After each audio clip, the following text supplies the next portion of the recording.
পৃথিবীতে তিন প্রকার মানুষ এরকম আছে যাদের দায়িত্ব বা জিম্মাদারি আল্লাহ নিজে নিয়ে গেছেন।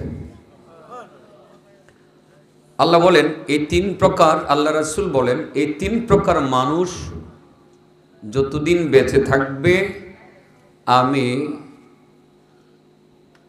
বলছি যে আল্লাহ নিজে তার রিজিকের ব্যবস্থা করবেন, তার যত সমস্যা হবে সমাধান করে দেবেন এবং মারা গেলে পরে আল্লাহ নিজ দায়িত্বে জান্নাতে ঢুকায় দেবেন।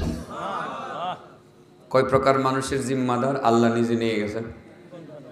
তিন প্রকার মানুষের জিম্মাদারি আল্লাহ নিজে নিয়ে গেছেন। যদি আমাদের প্রধানমন্ত্রী বা রাষ্ট্রপতি দায়িত্ব নেয় কারো, আমরা খুশিতে বাক, ঠিক না বেটি? যে মনে হয় আমার জীবনের আর কোনো অভাব থাকবে না। আর যিনি সমস্ত পৃথিবীর রাজাদের রাজা, আহকামুল হাকিমিন আল্লাহ, তিনি যদি কারো দায়িত্ব নিয়ে নেন তাহলে তার কি দুনিয়া আখিরাতে কোনো টেনশন থাকার কথা? আল্লাহ রাসূল বলেন তিন প্রকার মানুষের দায়িত্ব জিম্মাদারি আল্লাহ নিজে নিয়ে গেছেন। সালাসাতুন কুল্লুহুম দামিনুন আলাল্লাহ, তিন প্রকার মানুষের জিম্মাদার হয়ে গেলেন আল্লাহ নিজে। ইন আশা রুজিকা ওয়া কুফিয়া, বেঁচে থাকলে আল্লাহ রিজিক দিবেন, সমস্যার সমাধান করে দিবেন। ওয়া ইম্মাতা আদখালাহুল্লাহুল জান্নাহ, আর মারা গেলে আল্লাহ রাব্বুল আলামিন নিজ দায়িত্বে জান্নাতে পৌঁছায় দিবেন। আমরা সেই তিন প্রকারের মানুষের অন্তর্ভুক্ত হতে চাই কি চাই না? আজকে না আগামীকাল? আজকে সম্ভব। যদি মনে করেন যে আজকে আপনি প্রথম প্রকারের অন্তর্ভুক্ত হবেন, এখন থেকে 10 মিনিটের ভিতরেই সম্ভব। সুবহানাল্লাহ বলেন। এই তিন প্রকার মানুষ কারা, তাদের সম্পর্কে আমি ছোট্ট করে সর্বোচ্চ 10 মিনিটে বলবো। আসলে আমি তো কথা বলতে বলতে ক্লান্ত হয়ে থাকি, জানেনই আপনারা, নানান ব্যস্ততার মধ্যে থাকতে হয়। আমি চাই না আসলে আজকে কথা বলতে, দাওয়াত দিয়েছে তারা আসার জন্য আমি এসেছি। আমার টাইম মতো আমি আসার চেষ্টা করেছি। মাঠে হয়তো অনেক লোক ছিল, অনেকে ধারণা করেছেন আমি আসবো না, এমনটাই হয়তো ধারণা ছিল, চলেও গেছেন অনেকে। যেহেতু আসলাম, মুরব্বীরা বলতেছেন, মাদ্রাসার সভাপতি বলতেছেন কিছু বলতে হবে। আমি ভাবছিলাম ভিতরে গিয়ে খাওয়া দাওয়া শুরু করি, হুজুরের সাথে গিয়ে আঙ্গুর আপেল সমানে খাওয়া শুরু করছি, যে উনি বলো ওনার অনেক ত্যাগ আজকের পিছনে। সেই সন্ধ্যার পরপরই এসে গেছেন, ওনাকে দেওয়া হয়েছে অনেক লেটে। কথাও বলেছেন, ওনার ইচ্ছা মতো কথা বলতে পারেন নাই। আমার কাছে আনিজি লাগতেছে। আপনারা মনে হয় তার কথাগুলো গুরুত্ব দিয়ে শুনছিলেন। মাশাআল্লাহ, মায়াবী কণ্ঠ, সুন্দর কণ্ঠ। আমি তো বুড়া মানুষ, আমার কণ্ঠ বলতে কিচ্ছু নাই, আমি শুধু হাদিস বলি আর কোরআন বলি, সেটাই তো, এর বাইরে তো ওয়াজ করি না, আপনারা তো জানেনই। বলেন কয় প্রকার মানুষের জিম্মাদার আল্লাহ নিজে হয়ে গেছেন? বেঁচে থাকলে কি দিবেন? রিজিকের ব্যবস্থা করে দিবেন, আর মারা গেলে নিজ দায়িত্বে, শুধু জান্নাতে না, আল্লাহ নিজ দায়িত্বে জান্নাতে পৌঁছাইয়া দিবেন। আল্লাহর জিম্মাদারিতে, সেখানে আর কোনো টেনশন থাকার কথা না। কেউ আবার নতুন করে আয়োগরে মানুষ তো যাওয়ার কথা, রাত বাজে 1:30, পাগল করতে গাওয়া শুরু করছে, এটি বই রয়েছে গেলে। আমি তো হাসতেছি বসে বসে, সবটি বাড়িতে ঘুমানোর কথা, এখানে আবার আয়ে নতুন করে। এটি আল্লাহর পাগল। কার পাগল? রিজিক তো আল্লাহ দেয়, তাই না? রিজিকের মালিককে? আবার বলেন রিজিকের মালিককে? আবার বলেন রিজিকের মালিককে? বেঁচে থাকলে আল্লাহ রিজিক দিবেন। কে দিবেন? আপনি বলতে পারেন যে এই ধান আমি না করলে আল্লাহ রিজিক দিবে কোত্থেকে? আমি বলবো আরে মিয়া, ধান লাগাইলেন, চারা লাগাইলেন, জ্বালা লাগাইলেন, গুছি হইল, আল্লাহ যদি ধানের শীষ না দেন, ধানের শীষ না দেন তো আপনারই লাগাইলে লাভ হবে কি? এটা দিবেন কে?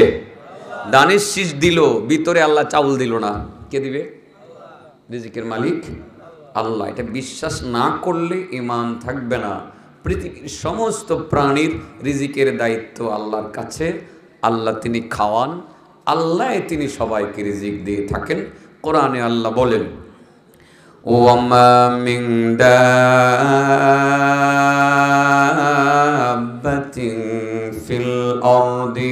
ইল্লা আলাল্লাহি রিজকুহা ওয়া ইয়ালামু মুস্তাকাররাহা ওয়া মুস্তাওদাআহা কুল্লুন ফি কিতাবিম মুবিন। পৃথিবীতে এমন কোনো প্রাণী নাই যার রিজিকের দায়িত্ব আমি আল্লাহ নেই নাই। সমস্ত প্রাণীর রিজিকের দায়িত্ব আমি আল্লাহর কাছে। আসমানের উপরে যত প্রাণী আছে, আসমানের নিচে যত প্রাণী আছে, জমিনের উপরে যত প্রাণী আছে, জমিনের নিচে যত প্রাণী আছে, সাগরের উপরে সাগরের নিচে যত প্রাণী আছে, সমস্ত প্রাণীর রিজিকের দায়িত্ব আল্লাহর কাছে। কার কাছে? তিন প্রকার মানুষ দুনিয়াতে এমন আছে, আল্লাহ নিজে তাদের জিম্মাদার হয়ে গেছেন। এই তিন প্রকার মানুষ বেঁচে থাকলে আল্লাহ রিজিক দিবেন, সমস্যা হলে সমাধান করে দিবেন, আর মারা গেলে নিজ দায়িত্বে জান্নাতে পৌঁছে দিবেন। কয় প্রকার? ঘুরায় গাড়ায় কইতাছি, মনে রাখবার লাগে। এক নম্বর বলে ফেলবো, এক নম্বর কারা বলে ফেলবো? মান দাখালা বাইতাহু ফাসাল্লামা ফাহুয়া দামিনুন আলাল্লাহ। মান দাখালা বাইতাহু ফাসাল্লামা ফাহুয়া দামিনুন আলাল্লাহ। যে ব্যক্তি নিজের ঘরে ঢোকার সময় দরজায় দাঁড়াইয়া ঘরের ভিতরে যে লোকটা আছে তারে সালাম দেয়, এই লোকটা ঘরে ঢোকার পর পরবর্তীতে ঘর থেকে বের হওয়ার আগ পর্যন্ত সরাসরি আল্লাহর জিম্মাদারিতে চলে যায়। আল্লাহ ডাক দিয়া বলেন, বান্দা তুমি ঘরে ঢুকলা, তোমার ঘরের স্ত্রীর সালাম দিলা, তোমার বউরে তুমি সালাম দিলা, পরিবারের সদস্যদেরকে তুমি সালাম দিলা, আমার বড় পছন্দের কাজটা তুমি করে ফেললা। ও বান্দা, এখন থেকে বের হওয়ার আগ পর্যন্ত তোমার আমি জিম্মাদার হয়ে গেলাম। তুমি এখানে যদি বেঁচে থাকো, তোমার হায়াত থাকে, আমি তোমার রিজিকের ব্যবস্থা করব, কোনো টেনশন করতে হবে না। আর যদি কোনো সমস্যার সৃষ্টি হয়, আমি আল্লাহ সমাধানের ব্যবস্থা করে দেব। আর যদি তুমি ঘরে থাকা অবস্থায় তোমার মরণ হয়, আমি আল্লাহ নিজ দায়িত্বে তোমারে জান্নাতে পৌঁছাইয়া দিব। কঠিন না সহজ? কঠিন মিয়া। ঘরে গিয়ে আমার শাশিরে সালাম দিছি নিজে মনে জিগে, আজকে দিব। চাচা দিছে না? চাচা মনে দিছে, ওই শাশিরে সালাম দেননি ঘরে ঢোকার সময়? আলহামদুলিল্লাহ, আলহামদুলিল্লাহ। কিন্তু সবাই আমরা দিতারি না, কঠিন। চাচা আরেক চাচা কেমনে দিতাম? 70 বছর বয়সে একবার ঘরে গিয়ে সালাম দিছি না বুড়ি রে, আজকে দে আবার কেমনে? ঠিক এই ঘরে আজকে ওয়াজটা শুন না, আল্লাহর জিম্মাদারির আওতার চলে আসবে, আওতায় চলে আসবে। এইটা শুন না তোর লোভ সামলাইতে পারে না, ঘরে দরজাটা গিয়া মুখটা নিচের দিকে দিয়ে আসসালামু আলাইকুম ওয়া রাহমাতুল্লাহ। শাশি শরমে মুখে কাপড় দিয়া সালামের উত্তর দিব কি দিত না, হেলাও শরমাইব। ওয়ালাইকুম আসসালাম ওয়া রাহমাতুল্লাহ। ঘরে ঢুকার পর এই যে আগে যে একটা ঝগড়াঝাটি ছিল, কিচ্ছু নাই। কবে আপনি মনে খাইছেন না, মাহফিল থেকে আইছেন, অনেক রাত হইছে, আপনি একটু বল, আমি তরকারিটা গরম করে নিয়ে আসি, আমিও খাইছি না, একসাথে খামো না। মহব্বত, কি যে মহব্বত বাড়বো, ঝগড়াঝাটি কিচ্ছু থাকতো না। এই মিয়া, কথা ঠিক না বেটি? আপনি ঘরে গিয়ে আজকে সালাম দিবেন, আমনের লগে যত ঝগড়াঝাটি আছেন সব শেষ। আর আল্লাহ ডাক দিয়ে কি, বান্দা তোমার দায়িত্ব আমি নিয়ে নিলাম, আজকে রাত্রে ঘরের ভিতরে যদি তোমার সমস্যা হয় সমাধান করে দিব, রিজিকের ব্যবস্থা তো করবই, আর তুমি যদি মারা যাও আমার নিজের জিম্মাদারিতে আমি তোমারে জান্নাতে ঢুকাই দেব। কঠিন না সহজ? তিনটা আমলের কথা বলছি বাবা, শেষ করবো, দেরি করবো না। কষ্টের কারণ হওয়ার কোনো প্রয়োজন নেই। কথা তো ইচ্ছা করলে বলা যায়, অনেক কথা বলা যায়, কিন্তু তিনটা বিষয় বলবো, তিনটা বিষয় বললে আমার 1.5 ঘন্টায় বলতে পারি, তিনটা বিষয় বললে আমার 1 ঘন্টায় বলতে পারি, আমার তিনটা বিষয় বললে আমি 3-5-15 মিনিটে বলতে পারি, আমার 3-9 মিনিটে বলতে পারি। আজকের টার্গেটটা হয়তো বা 3-4-12 মিনিট হবে, এর বেশি হবে না। বিষয় কিন্তু একই, সমান হবে, একটু কম হবে না। সময় তো আমরা ইচ্ছা করলে বের করতে পারি, সময় নেওয়া দরকার। ঘুরায়া গাড়ায়া জামো আপনার এখানে 18 বাড়ি বাজার, এদিকদা না গিয়ে সোহাগি ঈশ্বরগঞ্জ হইয়ানন্দের চৌরাস্ত 18 বাজারে আওয়ান যাইব, আর এদিক দিয়েও যাওয়া যাইব। টার্গেট 18 বাড়ি বাজার, ঠিক না বে? ঠিক। ইচ্ছা করলে আমরা এই দিক দিয়ে যাইতে পারি, আবার এই যে সোহাগী হয়ে ঈশ্বরগঞ্জ থেকে নান্দাইল হইয়া একবার সৌরাস্তা হয়ে আটার বাড়ি কথা আমার যাইতো না, আমার যাইতো। তো আজকে ডাইরেক্ট যাবো এখান থেকে মাত্র 1 কিলো। বুঝতে পারছেন কয় প্রকার মানুষের জিম্মাদার আল্লাহ হয়ে গেছেন? 1 নম্বর যে ঘরে গিয়ে কি লাড়ি দিয়ে ফিটায় না সালাম দেয়, সালাম দেয় সরম, কিন্তু দেওয়ান যাই আজকে থেকে দিলাম ইনশাল্লাহ, ঠিক আছে না?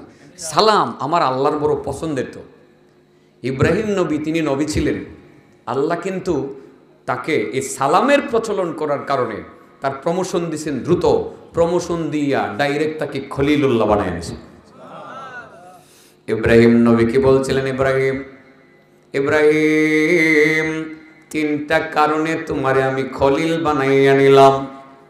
এতদিন তুমি নবীউল্লাহ ছিলাম, এখন থেকে তুমি নবীউল্লাহর পাশাপাশি খলিলুল্লাহ হয়ে গেছো। কারণ 3টা কাজ আমার কাছে বড় ভালো লেগেছে। আল্লাহ রাসূল বলেন, মাত্তাখাযাল্লাহু ইব্রাহিমা খলিলা ইল্লা লিইফশাইহিস সালাম ওয়া লিইতআমিহিত তাআম ওয়া সালাতিহি বিল-লাইলি ওয়ান নাসু নিয়াম। আল্লাহ নবী বলেন, ইব্রাহিম নবীকে আল্লাহ 3টা কারণে খলিল বানাইছেন, 3 কারণে বন্ধু বানাইয়া নিয়েছেন। কয় কারণে? যেহেতু আজকে 3 বলছি, বাকি যা আসবে আনুষঙ্গিক আসলে 3ই আসবে, এর বাইরে আসবে না। ইব্রাহিম নবী আল্লাহর খলিল কয় কারণে? 3 কারণে। 1 নম্বর হলো ইল্লা লিইফশা মাত্তাখাযাল্লাহু ইব্রাহিমা খলিলা ইল্লা লিইফশাইহিস সালাম। 1 নম্বর হলো সালামের প্রচলন করার কারণে। তিনি সালাম দিতেন, ছোট বড় কোনো বাজ বিচারা করতেন না, জোয়ান বুড়া করার মধ্যে কোনো বাজ বিচারা করতেন না, পরিচিত অপরিচিত বলে কোনো চিন্তা করতেন না।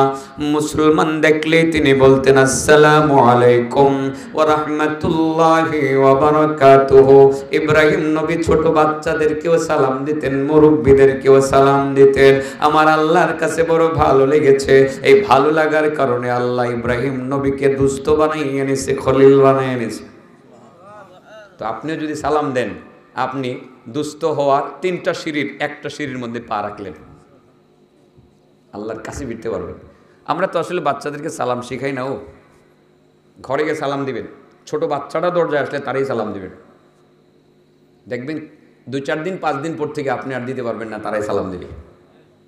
আপনার ছেলেটার সাথে আপনি কথা বলছেন তো ফোনে, ঢাকা ইউনিভার্সিটিতে পড়ে, ফোনে কথা বলার সময় আপনি সালাম দেবেন, সে দেখবেন সে লজ্জা ছেড়ে দিয়ে পরের দিন আপনাকে সালাম দেবে। ফোন এটা ইসলামিক সংস্কৃতি, এটা শিক্ষা দিবেন। তো আমাদের সংস্কৃতিটা এরকম নাই। আমরা এখন বলি okay good night, okay bye, এটা না বলে বলতে হবে ঠিক আছে বাবা আজকে ঘুমায় যাও, আল্লাহ তোমার ভালো রাখো, কালকে ফোন দিও, আসসালামু আলাইকুম ওয়া রাহমাতুল্লাহি ওয়া বারাকাতুহু। এটার নাম ইসলাম। বুঝাতে পারছি? সালাম ছেলেরই শোনাইয়া দেবেন, শিশু বাচ্চাটারে, এই বাচ্চাটারে সালাম দেবেন, দেখবেন কিছুদিন পরে সে সালাম দেবে।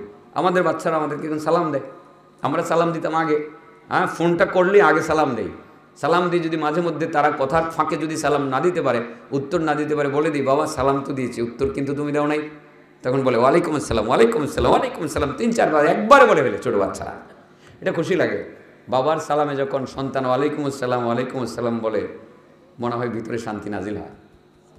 এই শিক্ষাগুলো মাদ্রাসায় দেওয়া হয় বাবা, এই শিক্ষাগুলো মাদ্রাসায় দেওয়া হয়। জিজ্ঞাসা করেন, এই ছোটো বাচ্চারা সালাম প্রথম সালাম থেকে শুরু করে, এবং তারা 40টা হাদিসের মধ্যে একটা আছে আসসালামু ক্বাবলাল কালাম, আছে না? কথা বলার আগে আগে সালাম দিয়ে কথা শুরু করতে হবে। এই শিক্ষাটা মাদ্রাসায় দেওয়া হয়। এজন্যই মাদ্রাসার শিক্ষিত ছেলেরা যে ঘরের মধ্যে থাকে, বাপ মা কোনো কষ্ট করে না। আসলে না, শুনছেন কোনো একটা মাদ্রাসার ছেলে তার বাবারে খাওয়ায় না? শুনেছেন কোনো দিন? মাদ্রাসায় লেখাপড়া করে আলেম হয়েছে, তার বাবার অবাধ্য, তার মায়ের অবাধ্য, শুনেছেন? আমি শুনি নেই, আপনারা শুনেছেন কিনা আমি জানি না। আমরাও কিন্তু বাবার বাধ্য সন্তান, মায়ের বাধ্য সন্তান। মা বাবাকে অগ্রাধিকার দিয়েছি সবসময়, কোনো সময় বেয়াদবি করার চেষ্টাও করি নাই। বাবা মার দোয়া অবশ্যই আছে। আমি ছোট্ট করে একটা কথা বলি, আমার ভাইদেরকে কথা লক্ষ্য করে বলি। আমার বাবা একটি কথা বলছিলেন, বাবা তুমি আমার জন্য অনেক কিছু করেছো, আল্লাহ তোমাকে করবে।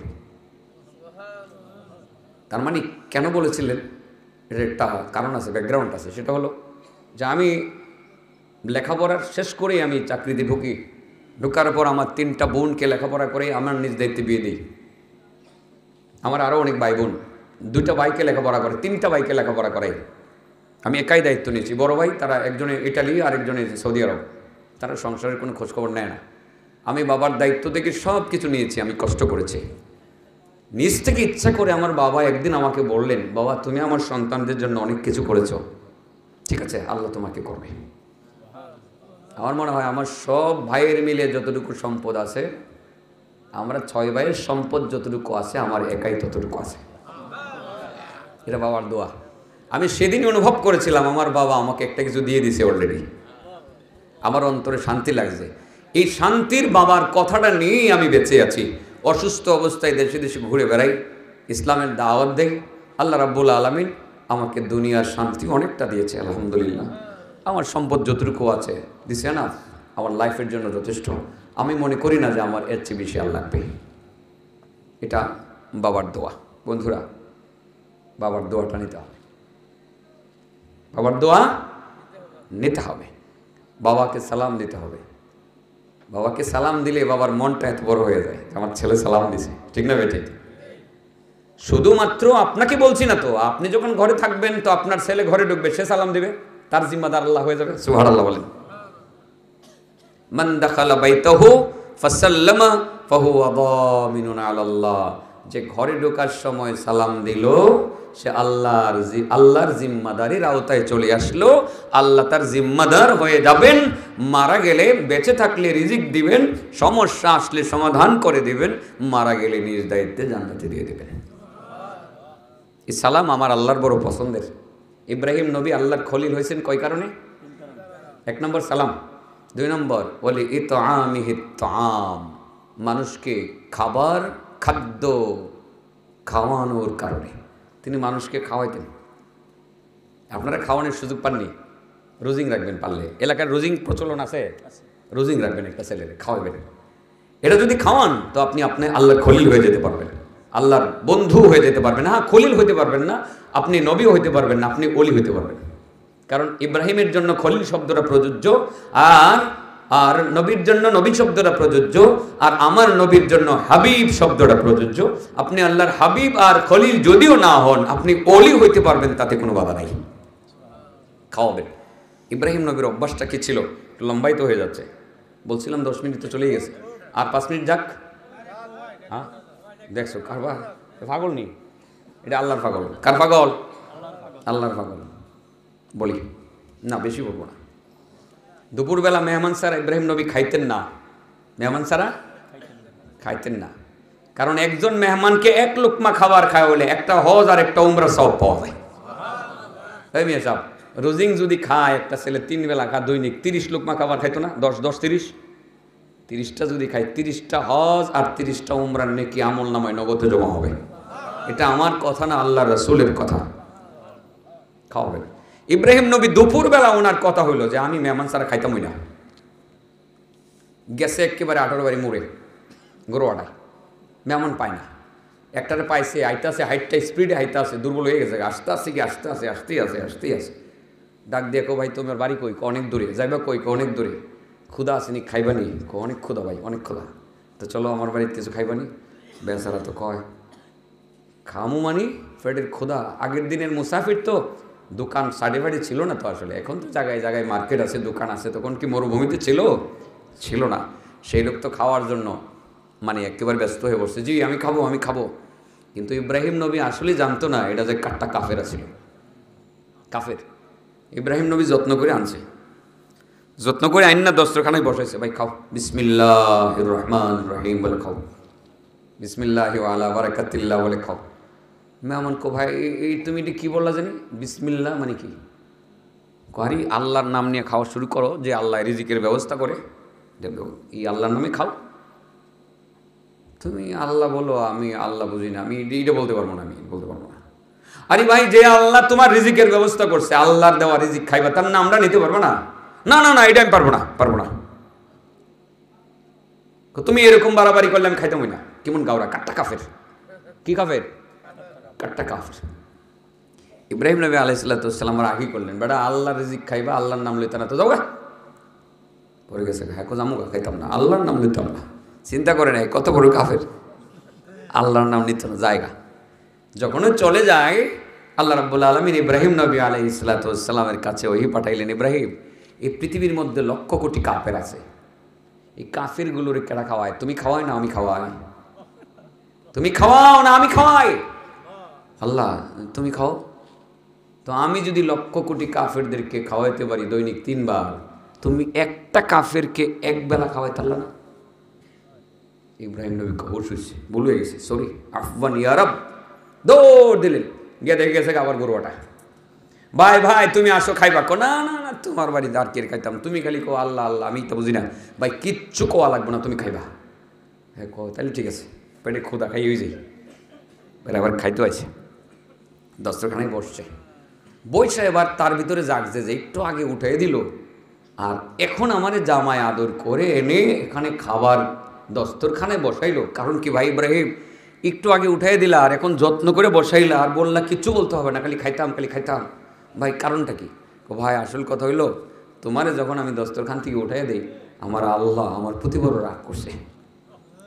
আল্লাহ রাগ করে কইছে যে এত কোটি কোটি কাফেরকে আমি খাওয়াইতে পারি, খাবারের অধিকার সবার আছে, তুমি একটা কাফেরে খাওয়াইতাল্লা না, আমার আল্লাহ রাগ করছে। পরে ভাই আমি মাফ চাইছি আল্লাহর কাছে, তোমার কাছেও মাফ চাই, ভাই তুমি খালি খাও, কিচ্ছু ক্ষতি হবে না। এবারে কাট্টা কাফের কই দেখছো কারবার, ধর্ম বললে তো এটাই ধর্ম। ইব্রাহিম আমি খাবার খামু ঠিকই, কিন্তু মুসলমান না হয়ে খাইতাম না। আমি পরে নিতে চাইলা ইলাহা ইল্লাল্লাহু ইব্রাহিম খলিলুল্লাহ,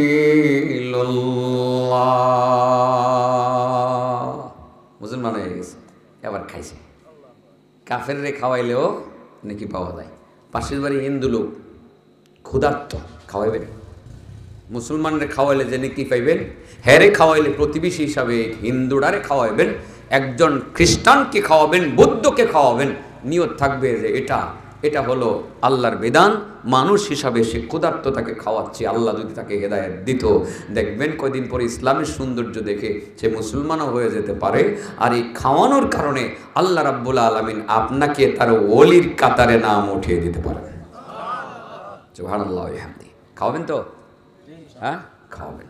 এটা ইসলাম। ইসলাম কত সুন্দর, এটা আসলে ইসলাম নিয়ে মানুষ বুঝে না। তো ইব্রাহিম নবী আলাইহিসসালাম দেখেন, উনি এই কাফিরকে এনে খাওয়াইয়া দিলেন। এই একটা কাজ, একটা হলো সালাম, 2 নম্বর হলো খাদ্য দেওয়া, 3 নম্বর হলো তাহাজ্জুদের নামাজ, ওয়া সলাতিহি বিল-লাইলি ওয়ান-নাসু নিয়াম। তিনি রাতের অন্ধকারে যখন মানুষ ঘুমিয়ে থাকতো, তখন তিনি দাঁড়িয়ে দাঁড়িয়ে তাহাজ্জুদ পড়তেন। এই 3টা কারণে ইব্রাহিম আলাইহিসসালামকে আল্লাহ খলিল তথা বন্ধু বানায় এনেছে। সুবহানাল্লাহ ওয়া বিহামদিহি। আমরা এই 3টা কাজ করবো। যাই হোক, আমি অন্য 3টা বলি। 3 প্রকার মানুষের জিম্মাদার কে হয়ে গেছেন? শেষ করি এবার। সালাসাতুন কুল্লুহুম দামিনুন আলাল্লাহ, সালাসাতুন কুল্লুহুম দামিনুন আলাল্লাহ, ইন্না শারজিকা ওয়া কুফিয়া ওয়া ইম্মাতা আদখালাহুল্লাহুল জান্নাহ। 3 প্রকার মানুষের জিম্মাদার আল্লাহ নিজে হয়ে গেছেন। এই 3 প্রকার মানুষ বেঁচে থাকলে আল্লাহ রিজিকের ব্যবস্থা করেন, সমস্যা আসলে সমাধান করে দেন, আর মারা গেলে নিজ দায়িত্বে জান্নাতে ঢুকাইয়া দিবেন। 1 নাম্বার, মান দাখালা বাইতাহু ফাসাল্লামা ফাহুয়া দামিনুন আলাল্লাহ। যে ব্যক্তি ঘরে ঢোকার সময় সালাম দিয়ে ঘরের ভিতরে ঢুকলো, সে আল্লাহর জিম্মাদারির আওতায় চলে আসে। আল্লাহ ডাক দিয়া বলেন, বান্দা ঘরে ঢোকার সময় সালাম দিলা, আমার পছন্দের কাজটা তুমি করলা, আমি আল্লাহ এখন থেকে তোমার জিম্মাদার হয়ে গেলাম। ঘরে থাকা অবস্থায় যদি তোমার রিজিকের প্রয়োজন পড়ে ব্যবস্থা করে দিব, সমস্যা হলে পরে সমাধান করে দিব, আর যদি তোমার মরণ আসে আমি নিজ দায়িত্বে তোমাকে জান্নাতে ঢুকাইব। এটা 1 নম্বর গেল না। 2 নম্বর, ওমান খারাজা ইলাল মসজিদি ফাহুয়া দামিনুন আলাল্লাহ। যে ব্যক্তি ঘর থেকে বের হয়ে মসজিদের দিকে যায়, ঘর থেকে বের হওয়ার লগে লগে ঘরে আসার আগ পর্যন্ত আল্লাহ ডাক দিয়ে বলেন, বান্দা তোমার দায়িত্বটা আমি নিয়ে নিছি, রিজিকের ব্যবস্থা হবে, সমস্যা হলে সমাধান করে দেব। আর মসজিদে যাওয়া অবস্থায় বা আসা অবস্থায় যদি তোমার মরণ হয়, আমি আল্লাহ নিজ দায়িত্বে তোমার জান্নাতে পৌঁছাই দেবো, দায়িত্বটা আমার। সুবহানাল্লাহ। বাউজি 2 নম্বর যে ঘর থেকে বের হয়ে কই যায়? আবার বলেন কই যায়? যাবেন তো মসজিদে, যাবেন তো মসজিদে যাবেন। যারা মসজিদে যায় রাতের অন্ধকার ডিঙ্গাইয়া অতিক্রম করে যারা মসজিদে যায়, রাসূল বলেন আল মাশাউনা ইলাল মাসাজিদি ফিজ যুলাম উলাইকাল খাওয়াদুনা ফি রাহমাতিল্লাহ। যারা অন্ধকার থাকার পরেও বেশি বেশি মসজিদে গমন করে, তারা 24টা ঘন্টায় আল্লাহর রহমতের সাগরে ডুব দিয়ে থাকে। বাবুজি রহমত পাইবার লাগে কোন জায়গায় যাবেন? মসজিদে। কোন জায়গায়? শান্তি লাগবো, ভালো লাগবো, দেখবেন রহমতের ঢেউ খেলতেছে। সুবহানাল্লাহ। আর তো বলার দরকার আছে, আরেকটা বাকি রয়েছে, 3 নম্বরটা বাকি রয়েছে। মসজিদে যাবেন তো নাকি? হ্যাঁ, 1 নম্বরে ঘরে গিয়ে সালাম দেবেন তো। বাবা সবাই যদি কন যে আজকে ঘরে গিয়ে সালাম দিবেন, তাহলে 3 নম্বরটা কমনে লিখতাম না। হ্যাঁ ইনশাআল্লাহ, ইনশাআল্লাহ। আল্লাহ কবুল করুন, মঞ্জুর করুন। সবাই আজকে সালামটা দিবেন। চাচা তো আগের থেকেই দেয়, আপনি দেন ভাই সাহেব? মাশাআল্লাহ বেটা একটা, ও চাচা যেটা আপনি দেননি, আজকা দিব, আজকা দিব, আজকা দিব। চাচা আজকা দেওয়া শুরু করেন বাবা, শরমটা ভেঙে গেলাম, ভাঙতেন না? মাশাআল্লাহ। এরপরও চাচা শরম লাগতেছে, কেমনি গিয়ে বুড়িটারে কমো যে আসসালামু আলাইকুম ওয়া রাহমাতুল্লাহ। আজকাল শরম ভাঙো লাগবো চাচা, আল্লাহর জিম্মাদারিতে চলে যেতে পারবেন। আল্লাহু আকবার। হ্যাঁ মাঝে মাঝে, এখন থেকে নিয়মিত নিয়মিত চলবো। না বাবা আপনার বয়স হয়েছে, আল্লাহ আপনার মাফ করবো। আপনার বয়স হয়েছে বাবাজি। আল্লাহু আকবার। বাবার বয়স কত?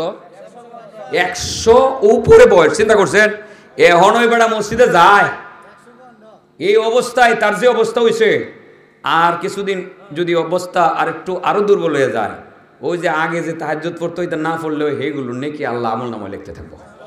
নিয়মিত দিয়ে দিব, বরাট করে দিব আর কি, খালি ঘর বরাট করে করে দিয়ে দিব। সুবহানাল্লাহ বিহামদি ফালাহুম আজরুন গায়রু মামনুন।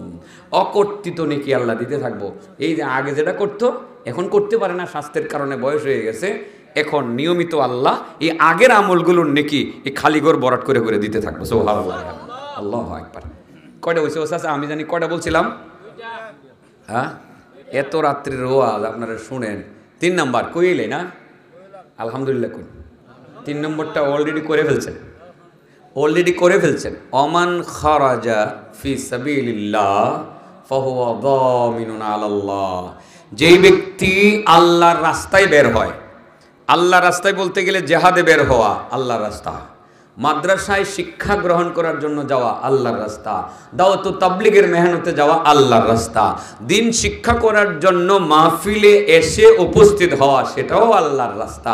এখানে যে এসে গেছেন, আসা অবস্থায় আর যাওয়া অবস্থায় যদি আপনার মরণটা হয়ে যায়, আল্লাহ বলে দিবেন বান্দা টেনশন করিস না, তুই আমার রাস্তায় বের হয়েছিলি, তুই মারা গেছস, তোর মরণ এসে গেছে, তোর দায়িত্ব আমি আর কাউকে দিতে চাই না, তোর দায়িত্বটা আমি নিজেই নিতে চাই, জিব্রাইলকে দিতে চাই না, মিকাইলকে দিতে চাই না, তোর দায়িত্বটা বান্দা আমি নিজেই নিয়ে গেলাম, আমি নিজ দায়িত্বে তোর জান্নাতে দিয়ে দেবো, কোনো টেনশন করিস না।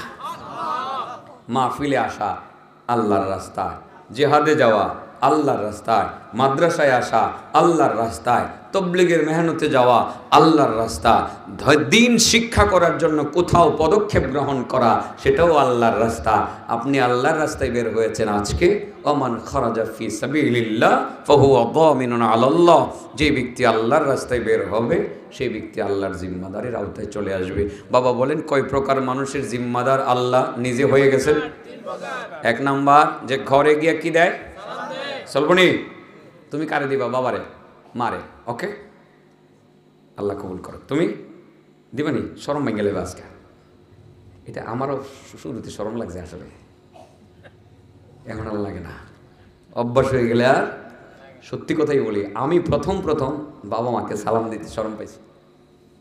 রহমতুল্লাহ আর আব্বা উত্তর দিছে, শরমটা এদিন ভাঙছে, এরপর থেকে সালাম দিছি। আজকে বাঙ্গালাওন সালাম, ঠিক আছে তো ইনশাল্লাহ? সালাম দিয়ে শরম বাঙ্গালাওন, বাঙ্গালাওন ইনশাল্লাহ। বাবারে সালাম দেন, বাবা খুশি হইব, বাবার কলজাটা এত বড় হয়ে যাবো, মার কলজাটা এত বড় হয়ে যাবো, কিরে আমার ফুতে আজকে সালাম দিল, আমি সার্থক। মা বাবা খুশি, আল্লাহ খুশি, আল্লাহ খুশি, তো জান্নাত রেডি। সুবহানাল্লাহ হামদি। 2 নম্বর, যে ব্যক্তি ঘর থেকে বের হয়ে কোথায় যায়? 3 নম্বর, যে ব্যক্তি ঘর থেকে বের হয়ে কোথায় যায়? জিহাদের ময়দানে যায়, মাদ্রাসায় দিন শিক্ষার জন্য যায়, তবলিগে যায়, ওয়াজ মাহফিলে আসে। এই সব কয়টা হলো আল্লাহর রাস্তা। আপনারা অলরেডি আপনারা একটা করে ফেলেছেন, আরেকটা আজকে ঘরে গিয়ে করবেন, আরেকটা ফজরের নামাজের সময় করবেন, ঠিক আছে তো ইনশাআল্লাহ? ইনশাআল্লাহ আল্লাহর জিম্মাদারির আওতায় চলে আসবেন। আল্লাহ আমাদের সকলকে তার জিম্মাদারির আওতায়, আমরা আল্লাহর জিম্মাতেই থাকতে চাই। আল্লাহর জিম্মায় থাকলে আমাদের আর কোনো টেনশন নাই, ঠিক না বেঠিক? আল্লাহ আমাদের তার জিম্মাদারির আওতায় থাকার তৌফিক দান করুন। ও আখিরু দাওয়ানা আনিল হামদুলিল্লাহি রাব্বিল আলামিন। কমুনা কইতে কইতে আধা ঘন্টার উপরে গেছে।